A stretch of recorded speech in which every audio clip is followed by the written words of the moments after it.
Okay, I'm going to show you guys the new hotness from Smith Wesson, the M&P9 M2.0 Compact. This handgun was launched only a couple of days ago. It was available for pre-order from Brownells. I'm a big M&P fan, so when I saw that I jumped on, placed a pre-order. I was actually expecting to wait a couple of weeks, but this thing came in within a couple of days. So pretty exciting. I picked it up from my FFL just yesterday and was anxious to give it a shot. And I've actually already shot it, and I'll talk about that a little bit later. Anyway, wanted to show you guys what you get with this gun. We'll just open this up and walk you through it. So right from the start, first thing I noticed is it comes in this standard M&P box. Actually, the M&P 2.0 boxes look a little bit, or feel at least a little bit cheesy, cheaper than the M&P 1.0 boxes, and they're a little small. I mean, not a big deal. I throw these things away anyway, so it doesn't matter to me, but just made that observation. Inside the box you get pretty much the standard Smith & Wesson package. Here we have a standard Smith & Wesson manual, a gun lock, which I'm sure makes everybody safe and makes California happy. And then we have, here we have the pistol, of course. We have 3 additional grip panels. Those of you familiar with the M&P know that it comes with removable grip panels. So it ships with the medium installed and comes with spare small, medium large or large. It also comes with these 2 doohickeys, which are actually spacers for the standard 17 round magazine. So if you have a 17 round M&P magazine and you want to use it in this gun, you can take these spacers and just slide them on, I guess like this. There we go.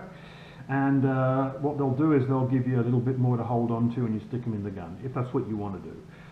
Personally, I'm going to carry this gun with the standard 15 round magazine in the gun, and for a spare I'm going to run this guy, which is a USPSA legal 140mm 23 round magazine. So one of these plus one of these should be good to go.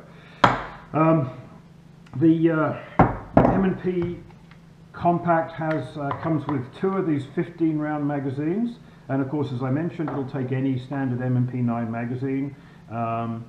It also comes with this standard Smith & Wesson open bolt indicator, which is completely worthless, and I just pitched those.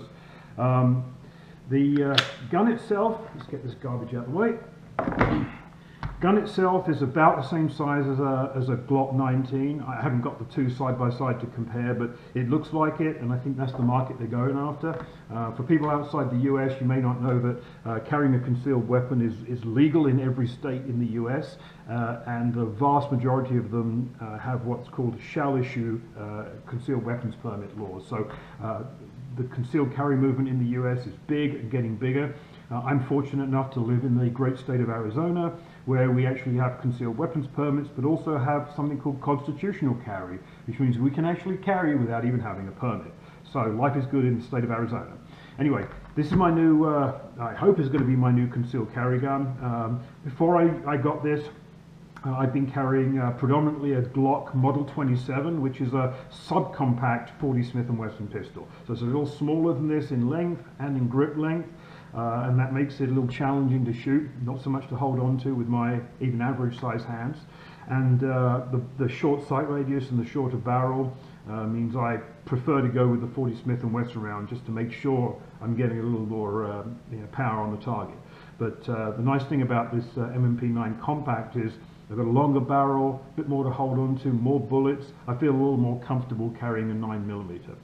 So let's talk some more about this gun and its particular features. If you've looked online and read about the M2.0, you'll know that Smith & Wesson regards it as a significant upgrade to the 1.0.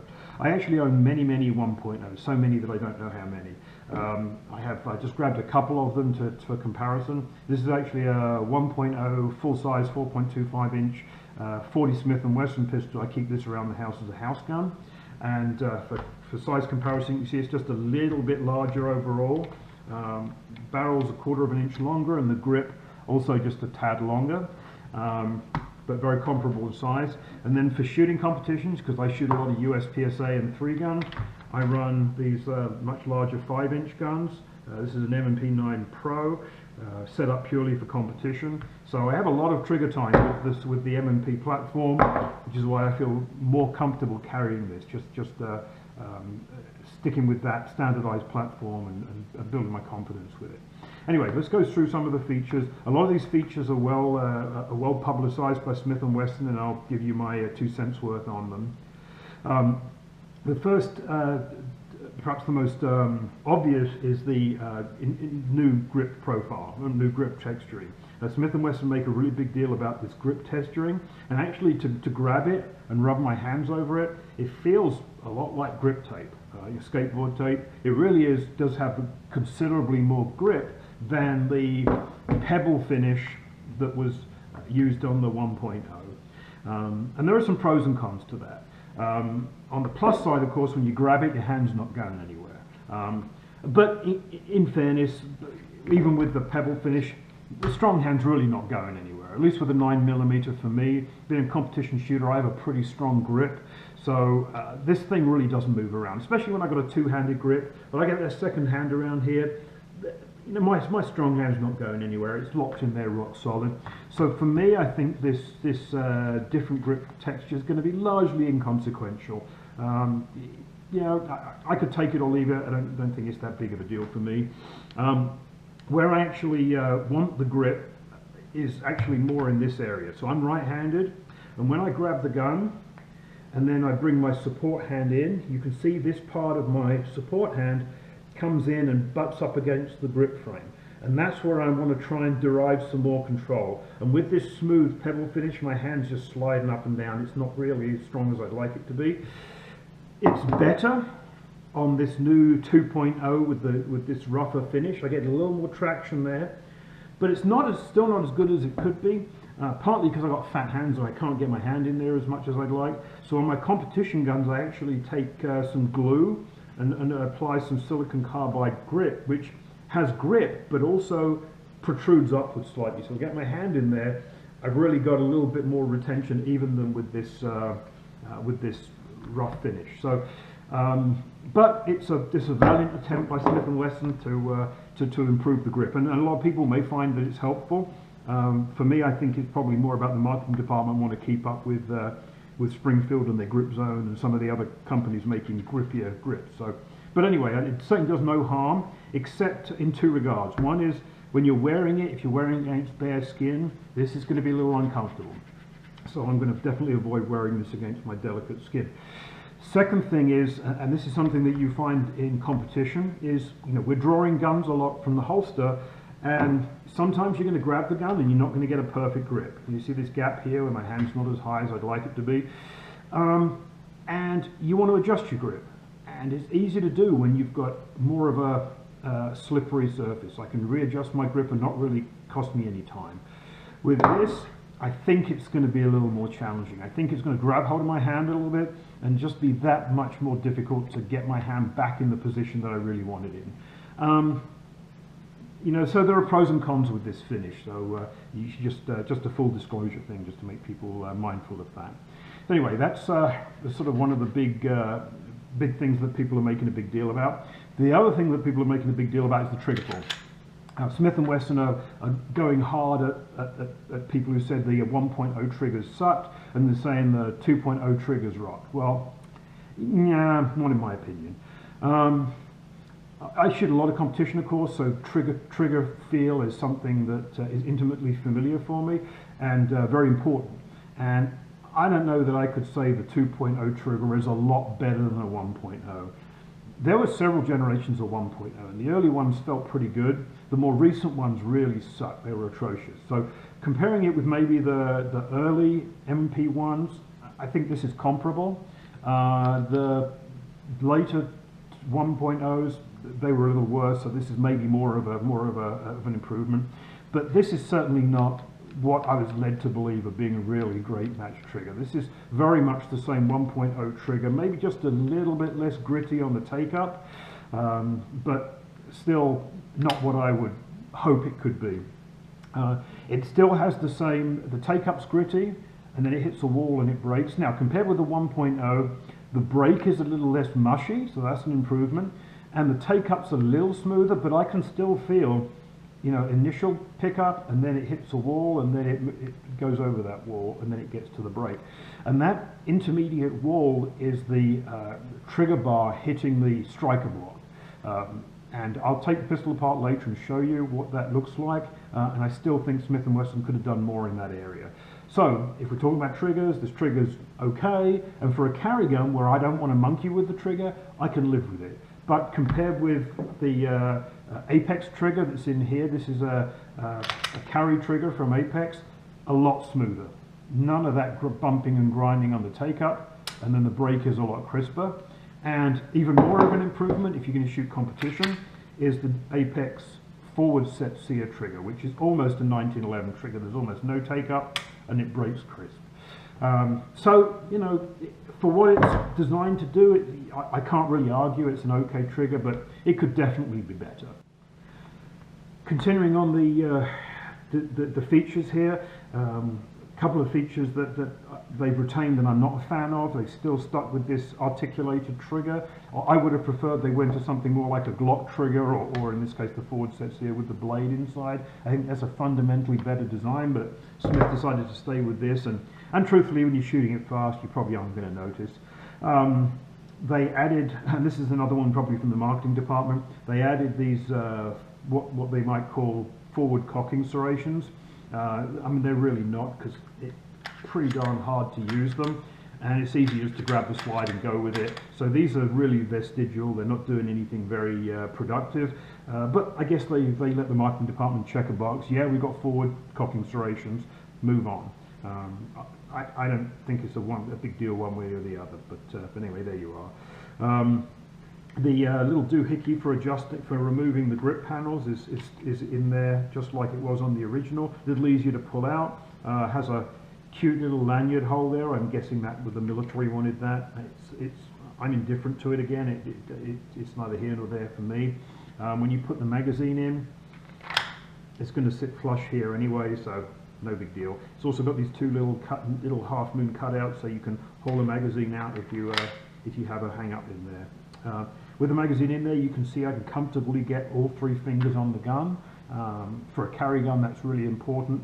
It's one of the things I don't like about my Model 27 is that my little pinky's hanging off the bottom a little bit, and I like to have a little bit more to hold on to. So for me, that works great. What other modifications? Well, we've got the detent on the slide lock. This is supposedly to stop the auto-forwarding phenomenon that people get so bent out of shape with.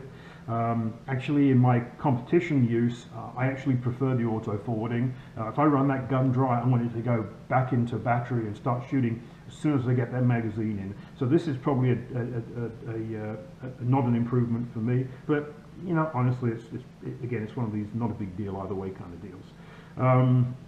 I'll pull this thing apart a little bit later and show you what's inside it.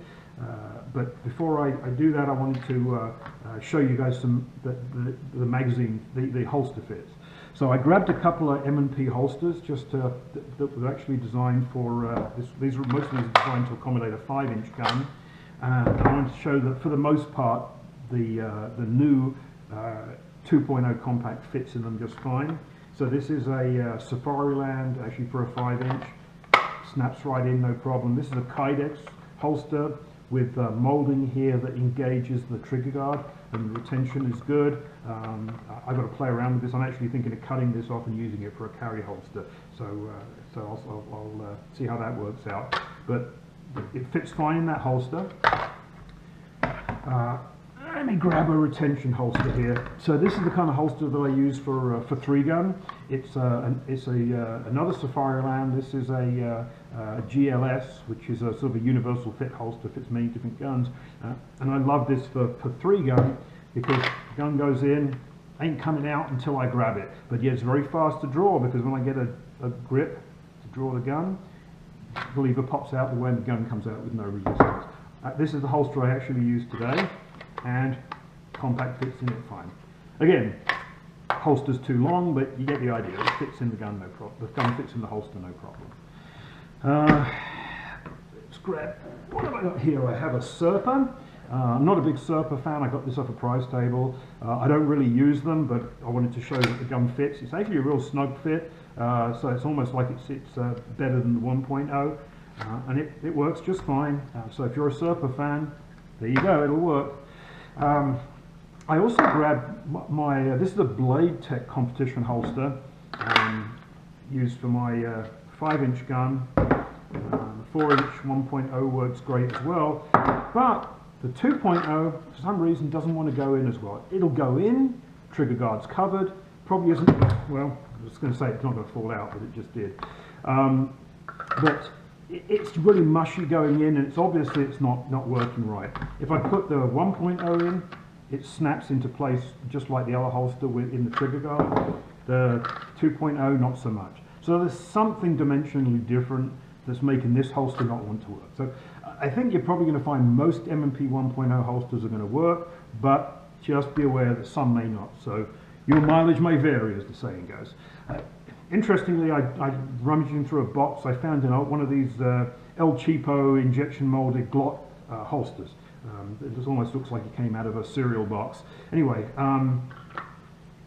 fits great. So this actually wouldn't be a bad carry holster. It fits nicely, it's reasonably well retained, it's snug against the body. So if you're on a budget and you got one of these, could do way worse than one of these Glock holsters. So just an interesting observation.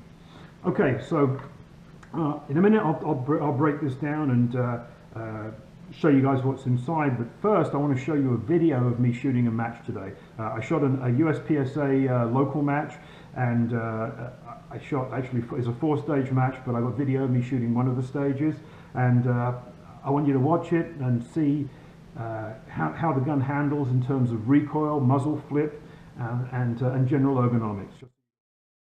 Get ready, stand by.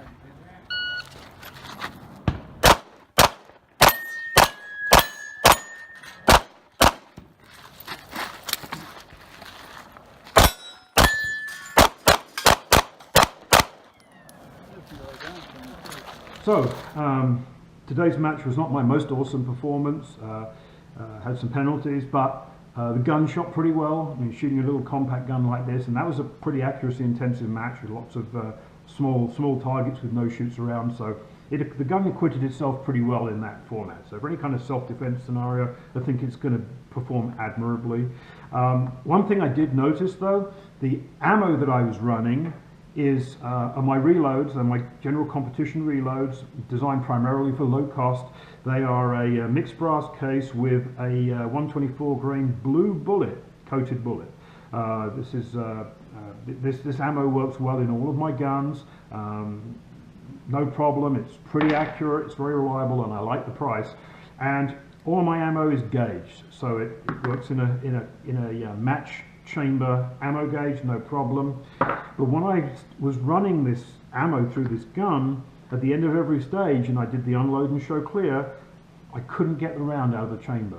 I had to get rid of the magazine and then do the trick where you grab the slide and hit the frame to pop it open and get the round out. And I did that for 3 stages and got it out no problem. Didn't really have time to mess with it because we were motoring through. But on the last stage, actually what came out wasn't this, it was this. The bullet was left in the chamber, and there was of course powder everywhere. So it's clear to me that this particular bullet, and I can see a mark around here, is biting into the mouth of the chamber and hanging up.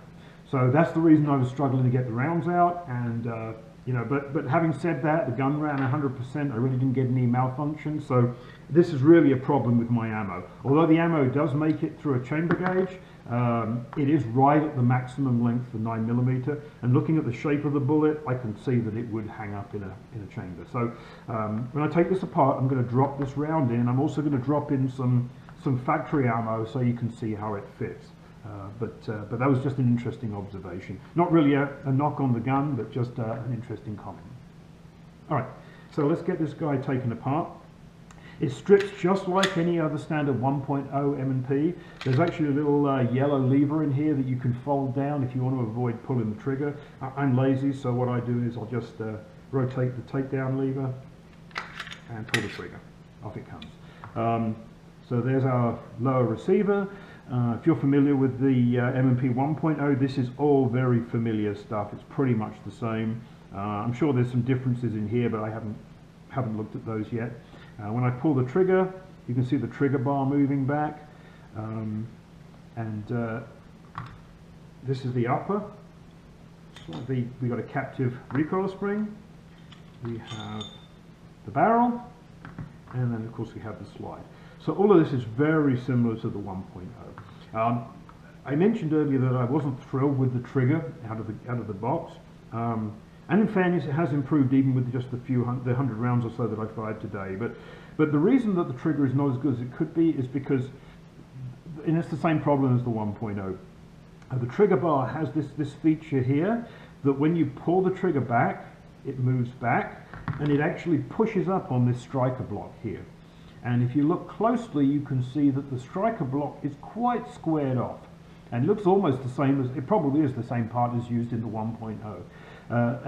That's problematic because although it moves the striker block out the way nice and early for maximum reliability, when this bump pushes against that square edge, it gives a pronounced stop to the trigger pull. So you get this bumping, grinding kind of feeling, which isn't the best.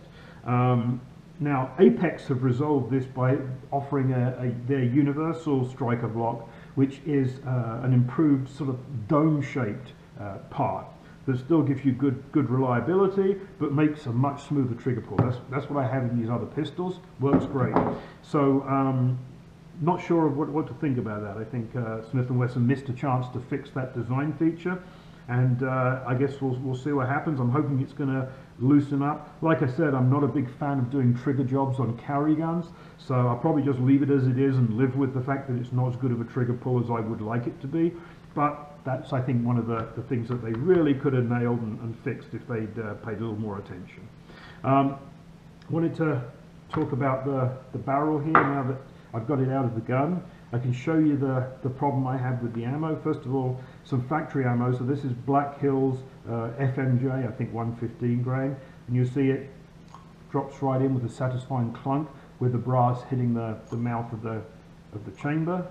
Falls right out, no problem. This is a Spear Gold Dot, I think. Again, same thing. Nice metallic clunk when it drops in, falls back out, no problem. These are my reloads, so if I show you the factory ammo first, you can see how the back of the case is flush with the back of the hood. That's how it should be. In the case of these reloads though, you can see it's not quite as satisfying a plunk, and you can see that it's protruding probably the thickness of the rim behind the back of the hood. If I push this in, as the slide would do, it goes in. Now it doesn't want to come out. So again, not as big a deal as you might imagine. This is really the fault of my reloads, not the gun. But if you run these kind of bullets and you load them long, be prepared to deal with this. Before I put this back together, I wanted to point out one other thing that I've noticed, and that is that the pins here are solid, like a Glock pin. If you've seen a 1.0, you'll recall that they're actually roll pins, or spring pins, or whatever you want to call them on the 1.0. I don't know what difference it makes. Here they just got the roll pins pushed right into smooth round holes. In the 2.0, you can't really see it, but in this hole here, there's actually inside the hole there are like crenellations, or like flutes. So I don't know if that's a feature to improve retention of the solid pin, or quite what the thinking is. I've never had one of these roll pins break, but it could be that Smith & Wesson have had them break. I don't know. Anyway, just an observation. They've switched them around. My experience with these roll pins was they could walk, and the reason they walk is if oil gets in there, they'll want to walk their way out. So habitually when I change these roll pins or change them out, I clean them with alcohol before I reinsert them, and then they don't walk. So I'm guessing it's some kind of, the oil is causing some greasiness there and causing the pins to warp. It could be that this is a feature that's designed to stop that. Although I would observe that this pin, which is the locking block pin, actually did start to walk out on the pistol that I had today. It was pretty much flush when I started, and after the 100 rounds or so of the match, it was noticeably out, probably protruding by about 1 millimeter. It wasn't a huge deal, I just tapped it back in, and for me it's a carry gun, so how much am I really going to shoot it? But competition shooters may notice that. If that happens, my guess is you can probably drive it out, degrease it like I do with the old 1.0s, drive it back in, and you should be good to go. Anyway, just an observation. Looking in through the top also, we see the we can see the detent mechanism on the slide lock, and you can sort of see the top of this molded in rail system that's a little more robust than it was on the 1.0. So these are all features that I think were put in to overcome perceived concerns with the 1.0. In the case of the block, probably accuracy. In the case of this slide latch, as I mentioned earlier, that auto-forwarding phenomenon. Okay, otherwise the gun goes back together again, just like a 1.0, or indeed like a Glock, or just about any other pistol of this genre. Put the lever forward, fold up that little yellow lever, and we're back in business. So there we go, M&P9 2.0 compact, pretty cool little gun. I think I'm going to be pretty confident carrying it. So far it's performed pretty well, and with the limited amount of use I put through it, so probably try and put some more rounds through it, but as of right now I wouldn't be afraid to load it up, put it in a holster, and walk out to the local convenience store. So that's it, that's all I got for now.